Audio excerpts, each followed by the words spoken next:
ॐ अज्ञानतिमिरान्धस्य ज्ञानाञ्जनशलाकया चक्षुरुन्मिलितं येन तस्मै श्रीगुरवे नमः।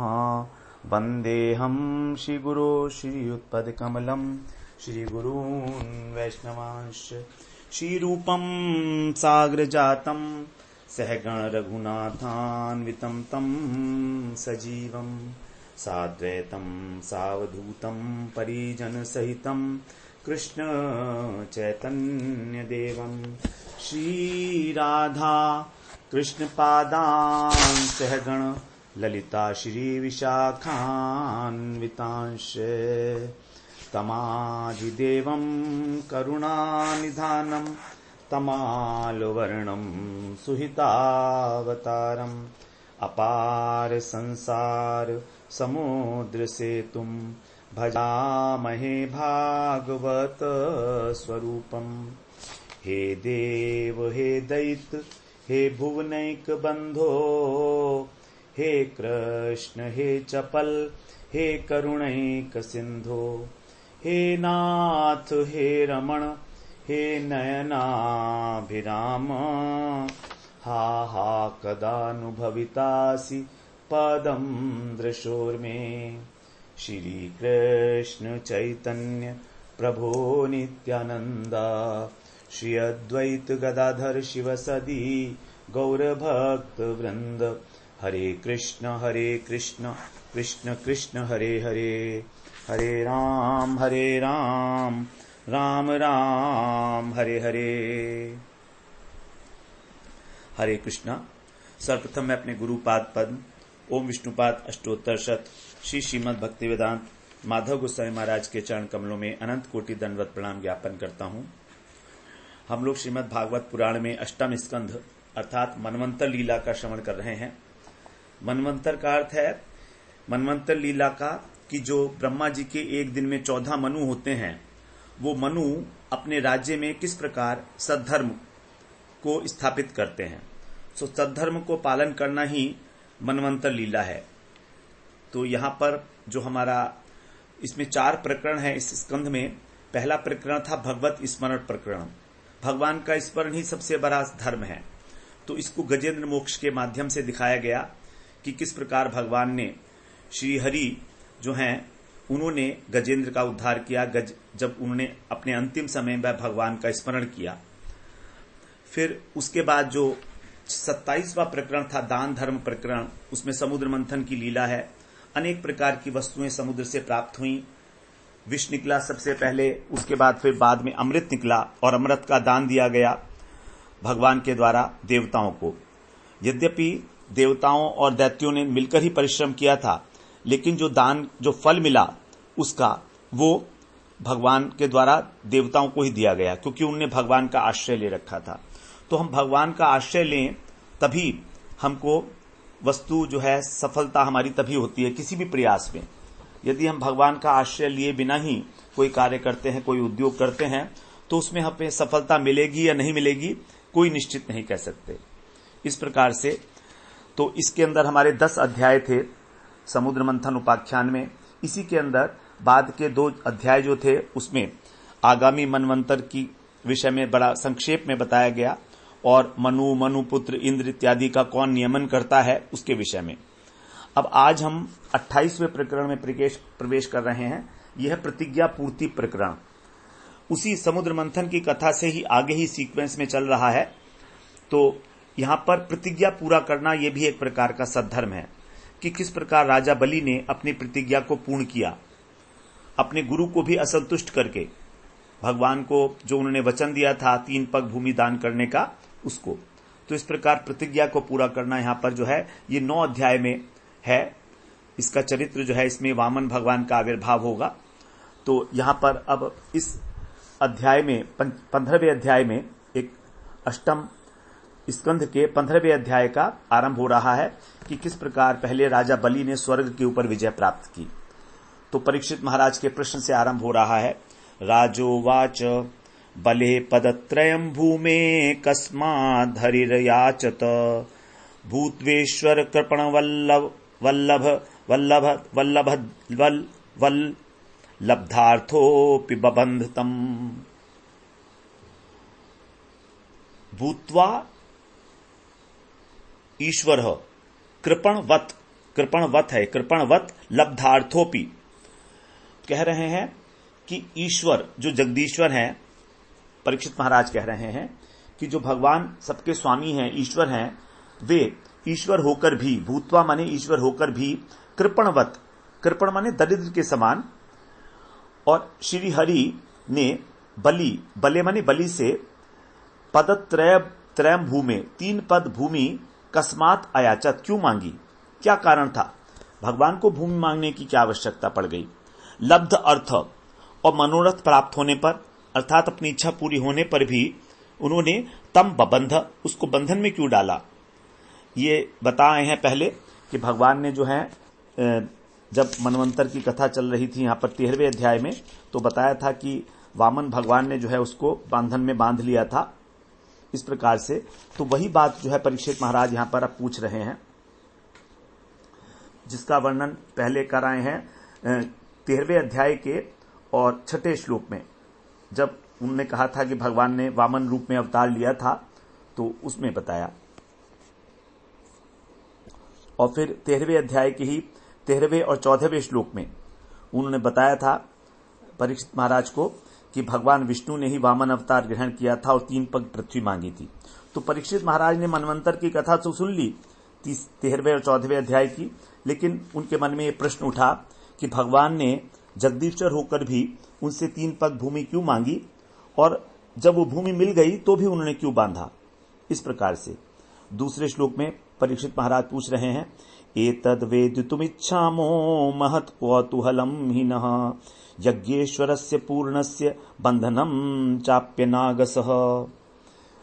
पूर्णस्य, जो पूर्ण है, पूर्ण काम है, ऐसे यज्ञेश्वर भगवान का, यज्ञेश्वरस्य माने भगवान का, यज्ञेश्वर का भिक्षा मांगना, और अनागस अपि, और निरपराध को बंधनम बांधना, ये एतत् यह न वेदितुम, हम सब जानना चाहते हैं, इच्छा में माने जानना चाहते हैं, और क्योंकि मेरे मन में इस प्रकार का महत कौतूहलम, बड़ा कौतूहल है, तो बड़ा कौतूहल है कि जो स्वयं परिपूर्ण यज्ञेश्वर भगवान हैं, उन्होंने पहले तो याचना की, और दूसरा फिर एक निरपराध जो बलि थे उनको बांध भी लिया, तो दोनों कैसे संभव हो गई बातें, ये हम जानना चाहते हैं। तो कथा का आरंभ भी तभी होता है जब श्रोता जो है प्रश्न पूछता है वक्ता से, वरना सुखदेव महाराज तो आगे बढ़ जाते इसके अंदर, अगर ये प्रसंग ही नहीं उठता, अगर ये प्रश्न नहीं पूछा जाता तो। इस प्रकार से अब सुखदेव जी अभिनंदन करते हैं उस प्रश्न का, और आगे कह रहे हैं, श्री शुकुवाच पराजित शीर सुभिश्च चहापितो हीन्द्रेण राजन भृगुभिः सजीवितः सर्वात्मना तान् भजत भृगुन् बलि शिष्यो महात्मार्थ निवेदनेन। कह रहे हैं, हे राजन, इंद्रेण पराजित, इंद्र द्वारा पराजित होकर, और जब इंद्र ने उनको हरा दिया, क्योंकि बलि महाराज को हरा दिया गया था, और वो तब शुक्राचार्य की शरण में चले गए थे, और शुक्राचार्य ने उनको अपनी संजीवनी विद्या से जो जीवित कर दिया था, तो इंद्र के द्वारा पराजित होकर, और श्री और असु भी, श्री माने लक्ष्मी, असु माने प्राण, तो प्राण से और संपत्ति भी जब उनकी छीन ली गई थी, तो हापित माने हीन किए गए, रहित किए गए, ऐसे वे कौन, बलि जी, भृगु भी शुक्राचार्य के द्वारा जो जीवित है पुनः जीवित कर दिए गए संजीवनी विद्या के द्वारा। शुक्राचार्य कौन है, ये भृगुनंदन, भृगु भी, भृगुवंश के, भृगुवंशज, ये ब्राह्मण है। तो अतः शिष्य महात्मा बलि, उनके जो शिष्य हैं महात्मा बलि सर्वात्मना, सब प्रकार से उन्होंने अर्थ निवेदनेन, अपना सर्वस्व समर्पण करके, तान भृगुन अभजत, भृगुनंदन शुक्राचार्य की सेवा करने लगे। तो मन ही मन, तन और मन से वो गुरु जी के साथ समस्त भृगुवंशी जो ब्राह्मण थे उनकी सेवा करने लगे। भृगु जी भृगुनंदन हैं, ये भृगु के वंश के हैं, इसीलिए उनको शुक्राचार्य को कहा गया कि भृगु मुनि के एक वंशज हैं शुक्राचार्य। तो महात्मा बलि, बलि के लिए यहां पर विशेषण है महात्मा, क्योंकि अब उन्होंने एक ब्राह्मण को उनके शिष्यत्व स्वीकार कर लिया है और अपना सर्वस्व अर्पण कर दिया है। तो जब हम अपने गुरु को जो है समर्पण कर देते हैं, तभी हमारे अंदर जो महात्मा के लक्षण वो प्रकट होते हैं। गुरु की शरण किए बिना कोई महात्मा नहीं बनता है। चौथे श्लोक में कह रहे हैं, तम ब्राह्मणा भृग वह प्रीयमाणा अयाजयन् विश्वजिता त्रिनाकम जिगीषमाणम विधिनाभिषिच्य महाभिषेकेण महानुभावः। यहां कह रहे हैं अब कि महानुभाव, जो महान प्रभावशाली हैं, ऐसे भृगुवह ब्राह्मणा, भृगुवंशी ब्राह्मणों ने, एक ब्राह्मण नहीं है यहां पर, अनेक ब्राह्मण, तो एक ब्राह्मणों ने प्रियमाणा, प्रसन्न होकर, त्रिनाकम, त्रिनाकम होता है यहां पर स्वर्ग, तो स्वर्ग को विजय करने के लिए, और जिगीषमाणम, कामना से, तम विधिना, उन बलि की विधि पूर्वक, महाभिषेकेण, महाभिषेक से, अभिषिच्य माने अभिषेक करके, उनसे विश्वाजिता अजायन, विश्वाजित नाम का यज्ञ कराया। तो बलि महाराज जो हैं वो स्वर्ग की इच्छा, स्वर्ग को प्राप्त करना चाहते हैं, तो बलि महाराज का अभिषेक किया और उनसे विश्वजित नामक एक यज्ञ है उसको कराया गया उन ब्राह्मणों के द्वारा, शुद्ध करके उनको स्नान करा के अभिषेक करके उनका। 5वें श्लोक में कहते हैं, ततो रथ कांचन पट्टनद्धो हयाश्च हर्यश्व तुरंग वर्णा ध्वजश्च सिंहेन विराजमानो हुताशनादास हविर्भिरिष्टात्। ततः माने तब, हवि भी, हवि से, इष्टात् हुताशन, हवि के द्वारा जो अग्नि का पूजन किया गया उसने, कांचन पट्टनद्ध, कांचन में स्वर्ण, स्वर्ण की चद्दर से मढ़ा हुआ जो रथ था वो नंबर 1, नंबर 2 हर्यश्व तुरंग, और इंद्र के घोड़ों के समान घोड़े, जो रंग वाले घोड़े थे,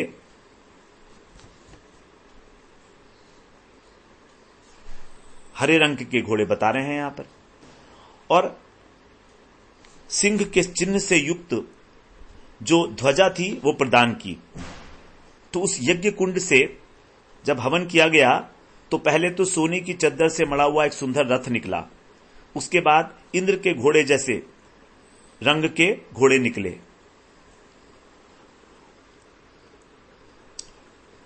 और उसके बाद सिंह के चक्र से युद्ध जो है, सिंह के चक्र से युक्त रथ पर लगाने के लिए एक ध्वजा निकली अग्निकुंड से। 3 चीजें, रथ निकला, घोड़े निकले और ध्वजा निकली। धनुष दिव्यम पुरटोपनद्धम तूणावरिक्तो वरिक्तौ कवचम च दिव्यम पितामहस्तस्य ददौ च माला मम्लान पुष्पाम जलजम च शुक्रः। पुरट उपनद्धम, स्वर्ण से जटित जो दिव्य धनुष है वो, और अरिक्तौ तूणः, 2 उसमें से तरकश जो अक्षय थे, अर्थात अरिक्तौ माने जो कभी रिक्त नहीं होने वाले, ऐसे तरकश, और दिव्य कवचम, और दिव्य कवच उनको निकले उसमें से। तो सोने से मढ़ा हुआ दिव्य धनुष, कभी खाली न होने वाले तरकश और दिव्य कवच, ये भी प्रकट हुए। और उनके जो पितामह हैं, दादा अर्थात विरोचन के पिता प्रहलाद जी, उन्होंने उनको अम्लान पुष्पाम मालाम ददऊ, कभी न कुम्हलाने वाली पुष्पों की माला दी, जिसके पुष्प कभी कुम्हलाते नहीं थे। और शुक्राचार्य ने उनको जलजम, शंख प्रदान किया। इस प्रकार से जब यज्ञ किया गया तो सभी लोग जो हैं उनको कुछ ना कुछ दे रहे हैं बलि महाराज को, क्योंकि अब उनको स्वर्ग के ऊपर जो है आधिपत्य करना है, तो ये सब चीजें उनके काम आएंगी। 7वें श्लोक में कह रहे हैं, एवं से विप्रार्जित योधनार्थस तई कल्पितस्त्व स्वस्ति अनयन स्वस्ति स्वस्ति नयनोऽथ विप्रान् प्रदक्षिणीकृत्य कृत प्रणामः प्रह्लाद मामन्त्र्य नमश्चकार एवं विप्रः अर्जितः। इस प्रकार ब्राह्मणों की कृपा से उन्होंने योधन अर्थ युद्ध की सामग्री प्राप्त की। अर्जित माने अर्जित की, उसको प्राप्त करके ब्राह्मणों के द्वारा ही, तई माने ब्राह्मण, तो ब्राह्मणों के द्वारा ही स्वस्ति अयनम, स्वस्ति वाचन होने पर, कल्पिता माने किए जाने पर, अथ माने उसके बाद उन्होंने विप्रान प्रदक्षिणीकृत्य, ब्राह्मणों की प्रदक्षिणा की बलि महाराज ने और नमस्कार किया, नमश्चकार, और फिर प्रह्लादम आमंत्र्य, प्रह्लाद जी से अनुमति लेकर उनको भी नमस्कार किया। प्रह्लाद जी से उन्होंने कुछ मंत्रणा की, आमंत्र्य माने उनसे कुछ संभाषण किया अपने दादाजी से, और उनको नमश्चकार है, उनको फिर नमस्कार किया प्रह्लाद जी को। आगे अब 8वें श्लोक में कह रहे हैं, 8वां और 9वां एक साथ पढ़ेंगे। अथारुह्य रथम दिव्यम भृगु दत्तम महारथः सुस्रग्धरोथ सन्नह्य धन्वी खड्गी धृते शुधि हेमांग दल सदबाहुः स्फुरन् मकर कुंडलः रराज रथमारूढ़ो धीष्ण्यस्थ इव ह्यवाट हव्यवाट।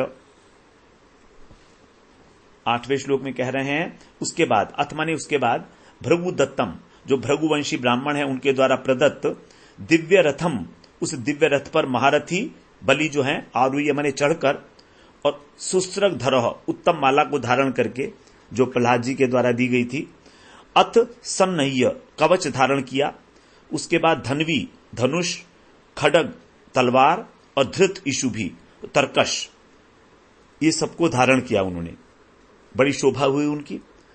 उसके बाद हेमंगद, उनके जो बाजूबंद थे वो सोने के बने हुए थे, उनसे उनकी बाहें भुजाएं सुशोभित हो रही थी। मकराकृत कुंडल पहने हुए थे, चमक रहे थे।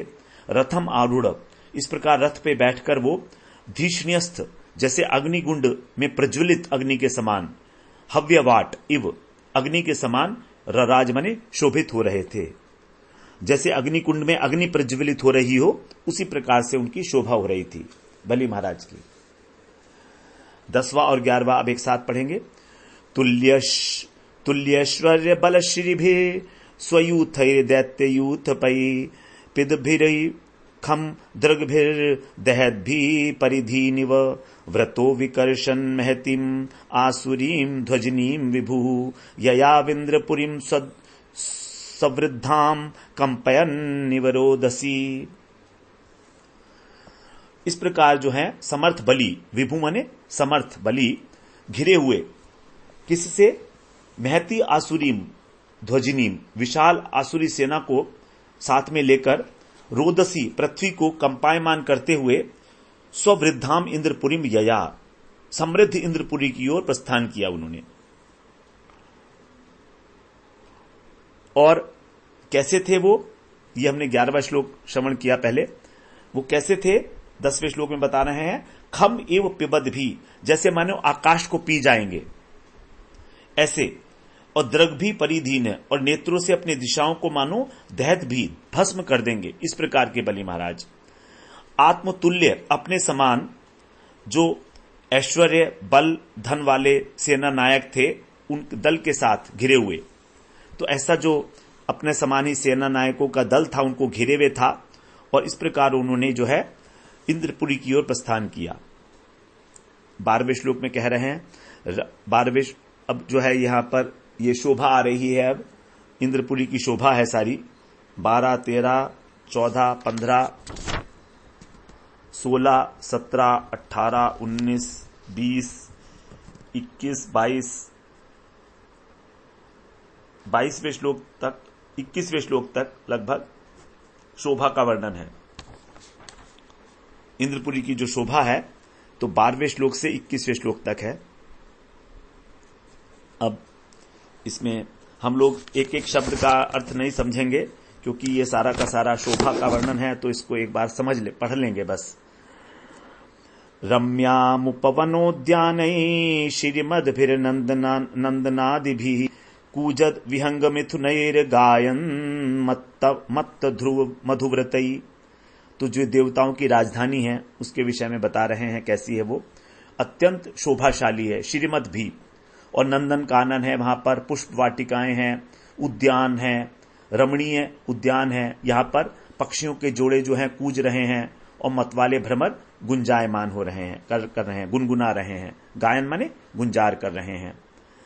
13वें श्लोक में कहते हैं प्रवाल फल पुष्पोरु भार शाखा मरद्रुमयी हंस सारस चक्राह हंस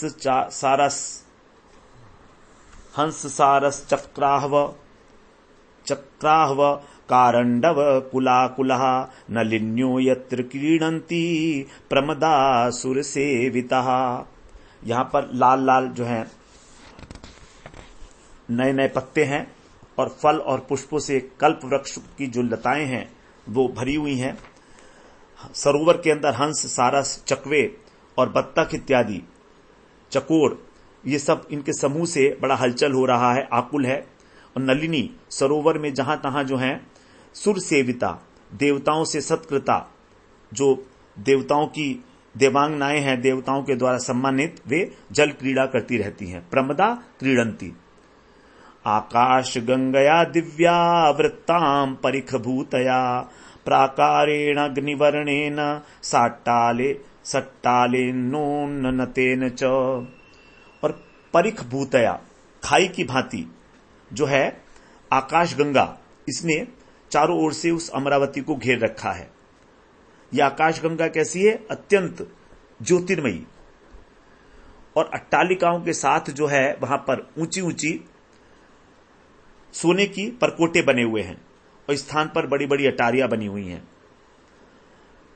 रुक्म पट्टक पाटैश्च द्वारै स्फटिक गौपुरै जुष्टाम विभक्त परपथाम विश्वकर्म विनिर्मिताम। तो ये विश्वकर्मा के द्वारा सब बनाया गया है। और स्वर्ण पत्र से जो किवाड़ हैं वो मढ़े हुए हैं, सोने की किवाड़।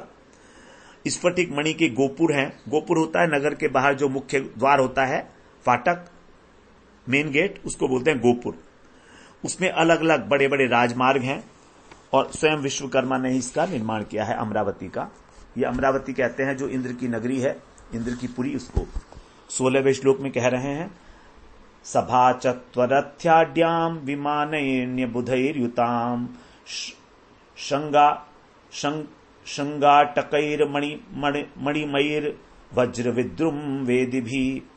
सभा चत्वर, सभा के स्थल हैं वहां पर, जगह जगह पर खेल कूद के लिए चबूतरे बने हुए हैं, रथों के चलने के लिए बड़े बड़े मार्ग हैं। और विमान कितने हैं वहां पर? विमान कितने हैं वो कह रहे हैं कि अर्बुद युताम। अर्बुद, अर्बुद, अर्बुद का मतलब है अरब। तो अर्बुद विमान है, इतने ज्यादा विमान है वहां पर। 16वें श्लोक में बता रहे हैं 10 करोड़ विमान, 10 करोड़ विमान यहां पर बताए गए हैं। कितने सारे विमान हैं? 10 करोड़ विमानों से पूर्ण थी ये नगरी अमरावती। अब सोचिए उसमें कितने जो हैं देवता लोग होंगे वहां पर। और मणियों के चौराहे हैं, हीरे मूंगे की वेदियां बनी हुई हैं जगह जगह पर। 17वें श्लोक में कह रहे हैं यत्र नित्यवयो रूपा श्यामा विरजवाससः भ्राजन्ते रूपवन्नार्यो अर्चिभिर्यो वहनयः। जहां पर नित्य जो रूपवती नव यौवना श्यामा वय 16 वर्षीय 16 वर्ष की सी जो हैं रूपवती नारियां विरजवाससः निर्मल वस्त्र पहने हुए, पहनकर, और उनकी जो रूप है उसकी छटा से अग्नि के समान वो सब शोभित हो रही हैं, दैदीप्यमान। जैसे अपनी ही ज्वाला से अग्नि जो है दैदीप्यमान होती है, इस प्रकार से। तो वहां स्त्रियां जो है हमेशा 16 वर्ष की रहती हैं, उनका यौवन और सौंदर्य स्थिर रहता है। तो यहां पर कहा गया है 17वें श्लोक में श्यामा के गुण उनमें विद्यमान थे। विष्णु चक्रवर्ती बताते हैं कि श्यामा गुण जो है उसमें शीत काले भवे तुष्णा ऊष्म काले सुशीतला स्तनौ सुकठिनौ यासाम ताह श्यामा परिकीर्तित है। अर्थात जिस स्त्री का शरीर शीत ऋतु में गर्म रहे और ग्रीष्म ऋतु में शीतल रहे और जिसके स्तन सामान्यतः अत्यंत सुगठित हों उसको श्यामा कहा जाता है।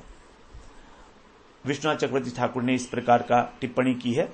18वें श्लोक में बोलते हैं, सूर्यस्त्री केश विभ्रष्ट नव सौगंधिक सृगजाम यत्रामोदमुपादाय मार्ग आवाति मारुतः।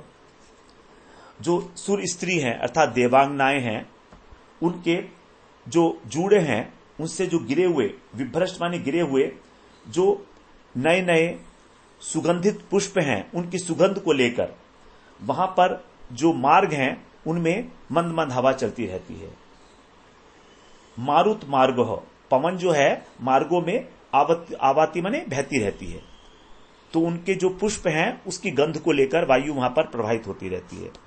16वें श्लोक में कहते हैं, नहीं 16वें नहीं, 20वें श्लोक में, 19वें श्लोक में, हेम जालाक्ष निर्गच्छ हेम जालाक्ष निर्गच्छत धूमेन अगरुगंधिना पांडुरेण प्रतिच्छन्न मार्गे यान्ति सुरप्रिया। हेम जाल, जो स्वर्ण की जालियां हैं, सुनहरी खिड़कियां, उनमें से अगर की सुगंध से युक्त सफेद धुआं वहां पर निकल रहा है और मार्गों को ढक देता है। वो जो अगरू की गंध है वो वहां पर ढक देती है और उसी मार्ग से यान्ति सुरप्रिया, जो देवांगनाएं हैं वो आती जाती रहती हैं।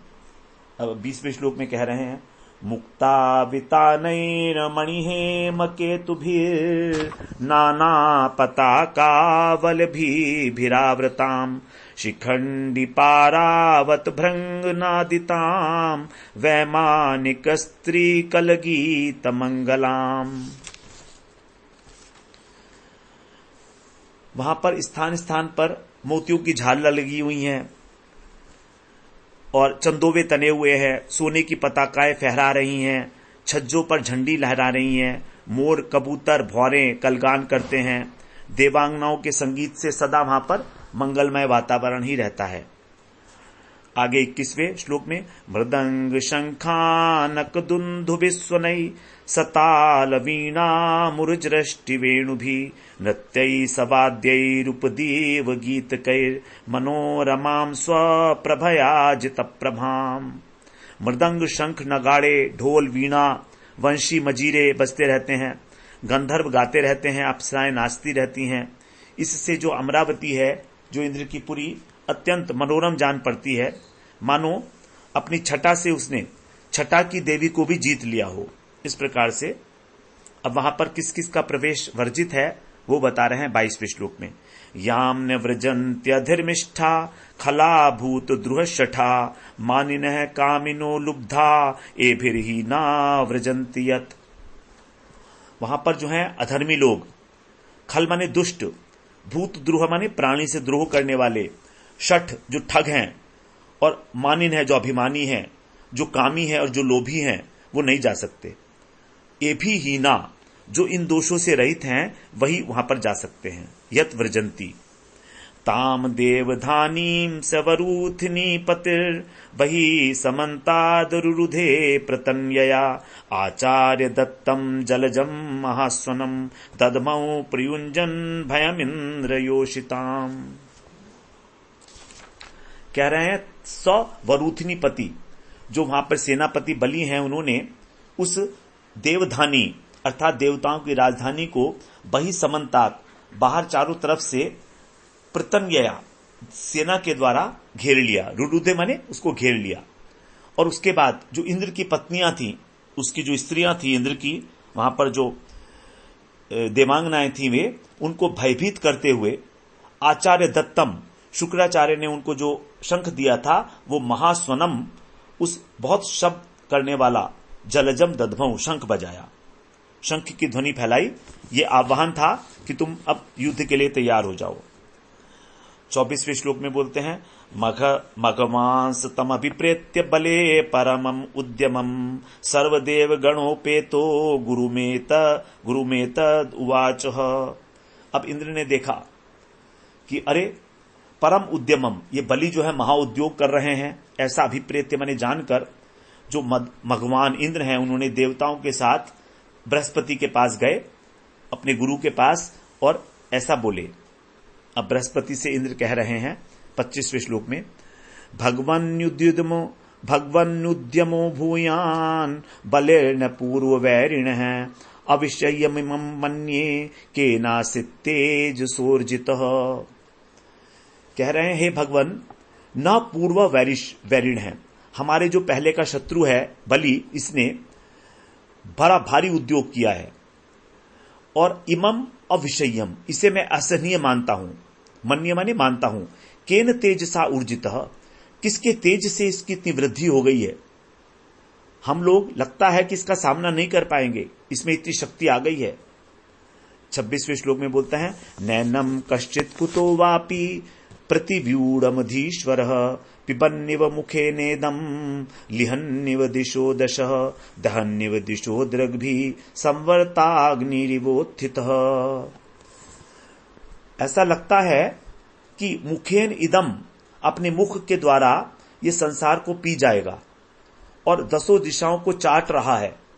जो बलि है ऐसा लग रहा है, तो और मैं इसको नहीं रोक पाऊंगा, और इसको रोकने में कोई भी समर्थ नहीं है। अधीश्वर न अपनी नेत्रों से सभी दिशाओं को जला रहा है, और प्रलयकालीन जो संवर्तक अग्नि है उसके समान उत्थित माने चला आ रहा है, उठा हुआ आ रहा है हमारी ओर। 27वें श्लोक में, ब्रूहि कारणम एतत् ब्रूहि कारणम एतस्य दुर्धर्षस्त्वस्य मद्रिपो ओजसहो बलम तेजो यत एतत् समुद्यमः। ये मेरा शत्रु है, ये दुर्घर्षता का और इंद्रिय बल, मनोबल और देह बल से इसका जो तेज बढ़ गया है, उसका आप मुझे कारण बताइए, जिससे ये इतना बड़ा महान उद्योग, यह एतत् समुद्यम, इतना बड़ा महान उद्योग ये कर पा रहा है, इसका क्या कारण है, ये आप हमें बताइए। अब बृहस्पति जी कहते हैं, गुरुरुवाच जानामि भगवन् छत्रोरुन्नेतरस्य कारणं शिष्यायोपभृतं तेजो भृगुभिर्ब्रह्मवादिभिः। हे मघवन, हे इंद्र, शत्रु की ये जो उन्नति है, अस्य उन्नते, इसका कारण जानामि, मैं जानता हूं। क्या है कारण? ब्रह्मवादी भी, जो ब्रह्मवादी हैं अर्थात वेदवादी हैं, ऐसे भृगुवंशी ब्राह्मणों ने अपने इस शिष्य के लिए तेज उपभृतम, इस तेज का संपादन किया है। ये जो तेज इसको मिला है, ये भृगुवंशी ब्राह्मणों से मिला है। उन्होंने अपना तेज इसको दे दिया है अपने शिष्य को। भवत विधो भवान वापी वर्जयित्वेश्वरम हरिम नास्य शक्तः पुरः स्थातुम कृतान्तस्य यथा जनः। भगवान श्री हरि को छोड़कर, वर्जयित्वा माने छोड़कर, भवत विध, तुम्हारे समान, अथवा भवान अपि, तुम भी, यथा कृतान्तस्य, जैसे काल के सामने साधारण लोग नहीं ठहर सकते, वैसे तुम भी समर्थ नहीं हो इसके सामने। स्थातुम शक्तः न, तुम इसके सामने ठहर नहीं सकते, केवल भगवान ही जो है ठहर सकते हैं। तुम हो या तुम्हारे जैसा कोई और हो, ये इसके सामने नहीं ठहर सकता। जैसे कि मृत्यु के सामने एक साधारण प्राणी नहीं ठहर पाता, उसी प्रकार से। तस्मान् निलयम उत्सृज्य यूयम सर्वे त्रिपिष्टपम यात कालम प्रतीक्षन्तो यतः शत्रुर्विपर्ययः। इसलिए अब सलाह दे रहे हैं, इसलिए त्रिविष्टम निलयम उत्सृज्य, अब तुम इस स्वर्ग के घर को अपने छोड़ दो, चले जाओ यहां से दूर, क्योंकि यतः शत्रु विपर्यय, जिससे शत्रु का जब उल्टा समय आएगा, जब इसके विपरीत समय आएगा, तब उस काल की तुम प्रतीक्षा करो। और यूयम सर्वे यातः, तुम सब लोग कहीं और चले जाओ, इस स्वर्ग लोक को छोड़ जाओ, छोड़ दो, वरना ये तुमको बहुत मारेगा। बृहस्पति जी को पता है कि इसके पास बड़ी शक्ति है इस समय। एष विप्र बलोदर्कः संप्रत्यूर्जित विक्रमः तेषामेवापमानेन सानुबंधो विनक्ष्यति। जो ब्राह्मणों का बल है, विप्र बल, वो उदर्क माने सूर्योदय के समान, तो इस समय संप्रति, इस समय माने इस समय ये उस पराक्रम को प्राप्त है। तो ब्राह्मणों का बल जो है सूर्य के समान है इसका, और इससे इसकी जो शक्ति है वो बहुत बढ़ गई है। तेषाम एव, तो उन ब्राह्मणों का जब ये अपमान करेगा, अपमानेन, तब स अनुबंध, अपने संबंधियों के साथ विनंक्षति, नष्ट हो जाएगा। तो इसके पास ब्राह्मणों का बल है, इसने ब्राह्मणों की बड़ी सेवा पूजा की है, रघुवंशी ब्राह्मणों की, उसी से जो है ये तेजवान हो गया है। अब जब ये उनका अपमान करेगा तो इसकी सारी शक्ति नष्ट हो जाएगी, तब तुम जो है वापस आ जाना। एवं सुमंत्रितार्थास्ते गुरुणार्थानुदर्शिना हित्वा त्रिविष्टिपम जगमुर गीर्वाणा काम रूपिणः। इस प्रकार अर्थ अनुदर्शिना, अपना सच्चा स्वार्थ जानने वाले जो गुरु हैं उनसे सुमंत्रित है, अपने प्रयोजन का भली भांति मंत्रणा करके, विचार करके, ते माने वे जो देवता हैं, काम रूपिण है, अपनी इच्छा के अनुसार जो शरीर धारण कर सकते हैं देवता लोग, गीर्वाणा माने देवता, त्रिविष्टपम स्वर्ग को हित्वा माने छोड़कर जगमु माने चले गए। तो ये काम रूपिणे हैं देवता, अर्थात अपनी इच्छा अनुसार कोई भी जो है शरीर धारण कर सकते हैं, अदृश्य हो सकते हैं।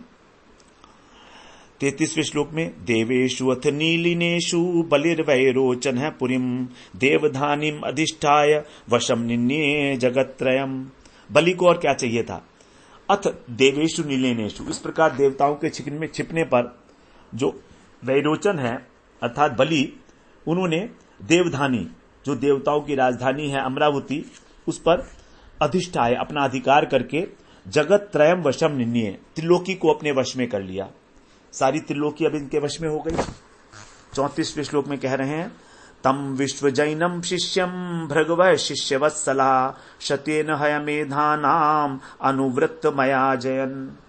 इसके बाद जो शिष्य वत्सल हैं अर्थात शुक्राचार्य, उन्होंने भृगुवंशी ब्राह्मणों से ने तम अनुव्रतम, उसके जो अनुगत हैं, ऐसा जो बलि है उससे विश्व जैनम, विश्व विजय होने के लिए अपने शिष्य से हय मेधानाम शतेन 100 अश्वमेध यज्ञ अजायन कराने लगे।